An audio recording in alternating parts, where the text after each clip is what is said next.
ዛሬ መጨረስ እንችላለን። ከዛም ይከፍሉናል። እኛም ብንቆም ይሻላል አይደል? ክፍት ይሁን። ነፃ ጸረ ተባይ ማጥፊያ እናገኛለን። የሁለተኛ ደረጃ ተማሪ ነች። ከዚህ በኋላ አንተ ነው የምታስጠናት።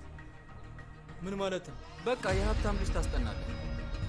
ኦክስፎርድ በሐሰተኛ ሰነድ ላይ ትምህርት ይሰጣል እንዴ? ይህንን እንደማስመሰል ወይም እንደ ወንጀል አላስበው። በሚቀጥለው ዓመት እዚህ ዩኒቨርሲቲ ይገባል።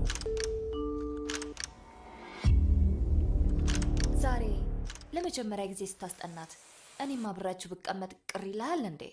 የሚያሳስበኝ እሱ ብቻ ነው። ጉልበት ይኖርሽ። ገባሽ አይደል? ውጭ መገናኘት እንችል ነበር እኮ። ለምን እዚህ መጣ? ይሄን ለማድረስ ነበር። ለአንተ ነው። በነገራችን ላይ በጣም ይከብዳል። ይሄን ሳጥን ከኔ ጋር ሆነሽ መክፈት ትፈልጊያለሽ? በሚገባ።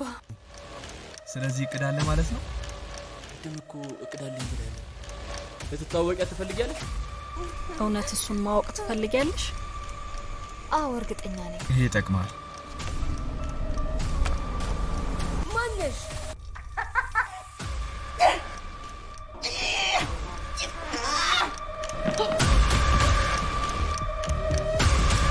በጣም ደፋር ሰው ነሽ። አሁንም ለፖሊስ ደውላለሁ። አቶ ፋር ትመግበኛለህ እና ቤትም እያኖርከኝ ነው። አከብራለሁ።